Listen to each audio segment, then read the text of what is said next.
Welcome to Thin Fat Line, the podcast that explores the line between loving yourself just as you are and the unhealthy and toxic things we do and say, sometimes in the name of health.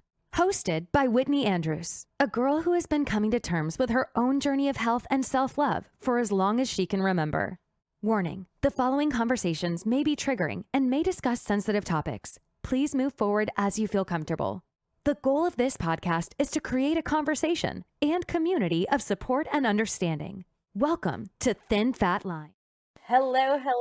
Welcome to an episode of the Tiny Mic Sessions with Thin Fat Line podcast. You may be noticing there's no tiny mic in my hand if you're watching this on video.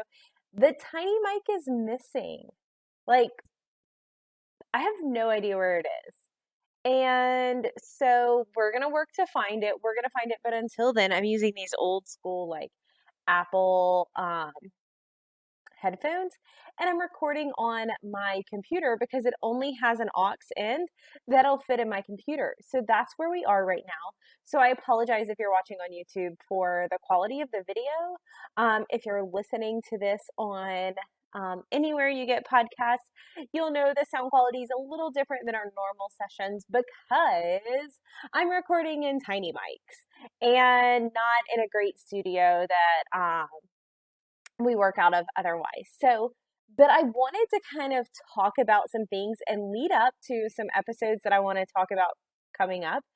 And it's kind of chasing dopamine and the things that I have learned about myself over the last 2 years, and how I chase dopamine. So let me just say that 100% I believe that food is something that should be celebrated and can be fun and is not a bad thing. And that's not what this is saying. I, on the other hand, use food for everything. It was shameful. It was happy. It was sad. It was all the things. I would eat while nobody was looking. I would eat while everybody was looking. Only recently will I take a bite of corn from a corn stalk because I am scared of what I look like when I'm eating it. Food has been a constant kind of connection to my emotions for a very long time. And so when I had VSG surgery on December 27th, one of the things that I had to work through all leading up to this was what happens when I'm not eating as much food? What happens when that's not my go-to? I'm realizing you can see, if you're watching this video, my Amazon, it is cold. We are in 3 days of winter. I am ADD right now and going everywhere. But it was what happens? And nothing was more, I guess, that was never more clear than when I was going to get my husband from the airport. And you should know that one of the biggest times that I would eat and kind of go to food for dopamine and everything was when I was really tired. And not oh, I need some energy. It'd be it was midnight and I should be asleep anyways, but I'm awake because I have so much work to do and I'm overworking myself, and that's a whole other thing we could deep dive into.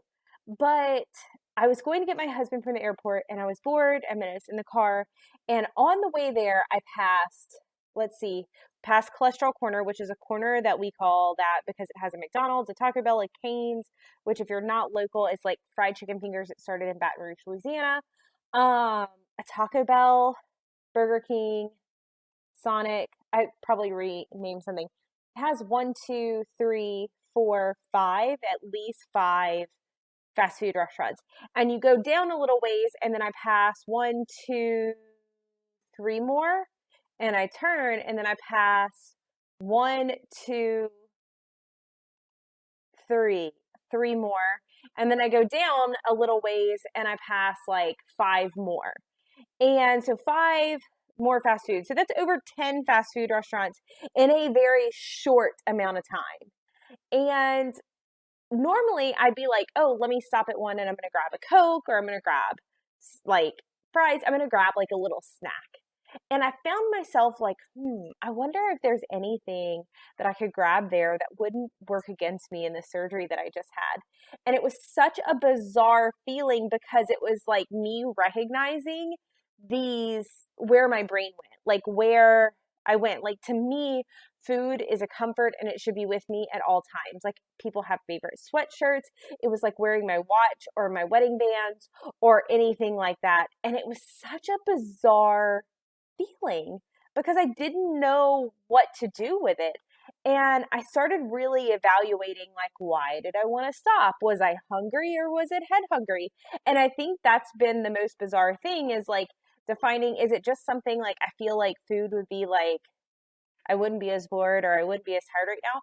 Or am I legitimately hungry? Like, is my body asking to be hungry? And it was something that I realized I don't know that I've ever really truly felt hunger before I worked with a food therapist and we worked on like intentional eating and stuff like that. And if you want to, like, as far as a podcast that really works and kind of talks about intentional eating, Food Freedom Podcast, I think it's called. If you're on TikTok, find Food Freedom. I love those two places are really good. If you want to work with a food therapist, Sandy Martin is really amazing and she talks about intentional eating. But that was the first time that I really listened to my body and I kind of learned what hunger felt like. So as I got this surgery and after, I can really evaluate, like, am I hungry? Or am I just bored? Is it head hunger? Am I just tired?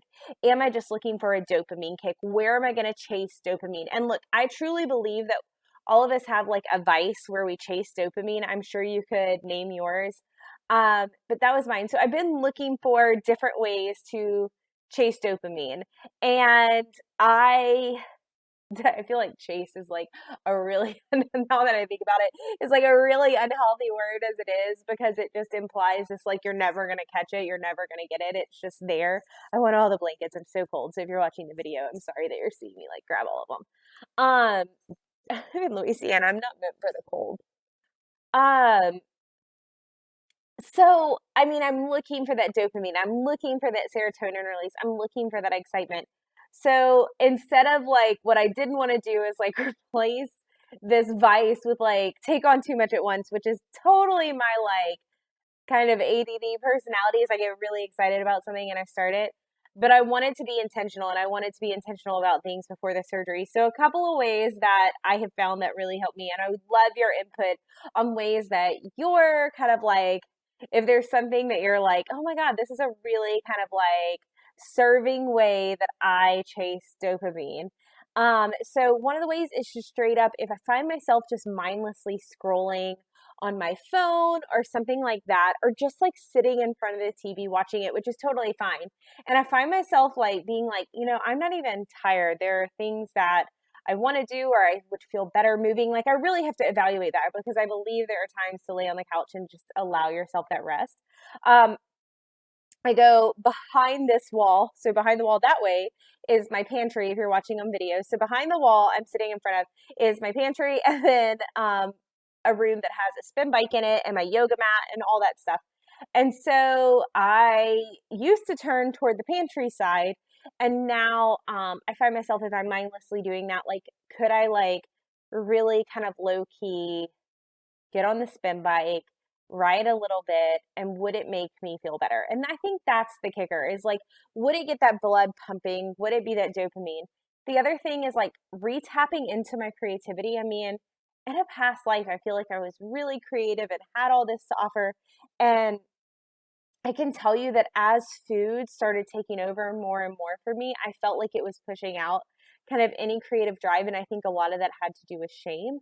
But that's stuff I'm still exploring. But I really find myself now getting more creative, tapping more into that. I have a friend who does like art journal classes. So like she just uses a composition notebook. So that was my thing. Instead of like, I have plenty of sketchbooks, I have plenty of that. But I feel like when I open a sketchbook or I open my watercolor pad, I have to be like really intentional and purposeful. And I needed something that was just like slap some stuff on a paper, let it be about what you're feeling and let's go. Like, let's have fun with it. And I've been doing that. And that has been something really kind of fun. And the other thing is just really getting back into books. So I'm going to kind of talk about some of the books I'm reading as I kind of read them. But like, I love reading like thriller fiction. So right now I'm like into Reckless Girls.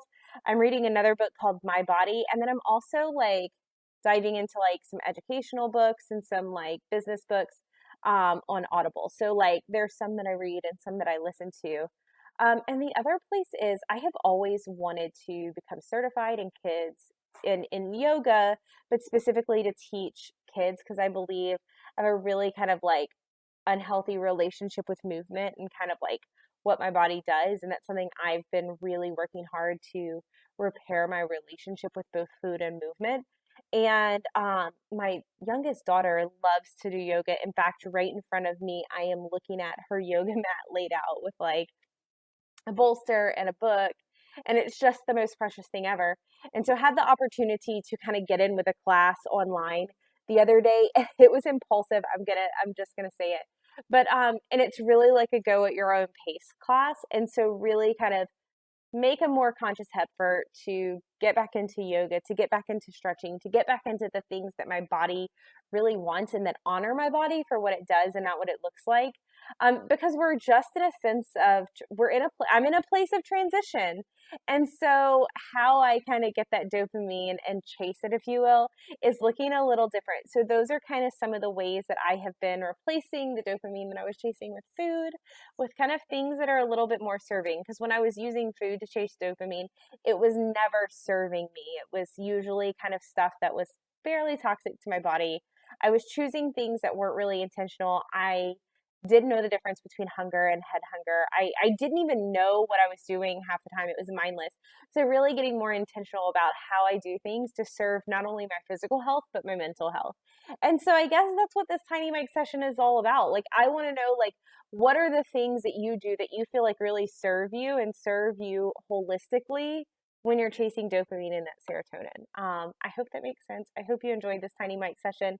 These tiny mic sessions are meant to be these short, fun little things where we can come in unedited, unscripted, and just talk about these things and start this conversation. So definitely chime in.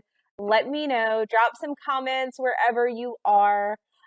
You can follow Thin Fat Line on Instagram at ThinFatLine or on Facebook at ThinFatLine. You can follow me personally on Instagram at WhitAndress. You can follow me on TikTok, WhitTalkAndress, and you can also shoot me an email. I would love to hear your answers. hi@WhitneyAndress.com. So with that said, make sure you hit subscribe. I'm super excited about things coming up. Right now in Louisiana, we're having our 3 days of winter. As I record this, we're dropping into freezing temperatures. Also, COVID's on the rise, so I'm trying to be very intentional. So some of our guests on the podcast are going to be pushed back, but I'm recording next week. I was intending to have somebody in the studio, but because of the weather and because of the COVID outbreaks, it's just going to be me. And we're going to talk about kind of the things I've learned in my first month post VSG, and then the things that I've done over the last 2 years to truly be I think in the healthiest, best place that I've been, and kind of how I just feel like it's really of value because a lot of it is just not stuff that really has anything to do with diets or food or anything else. So with that said, thank you so much for tuning into the Tiny Mic session. I will talk to y'all soon. Bye, guys. Thanks so much for tuning in to this episode of Thin Fat Line. If you're enjoying the show, please feel free to rate, subscribe, and leave a review wherever you listen to your podcasts. We really appreciate that effort, and we'll catch you in the next episode.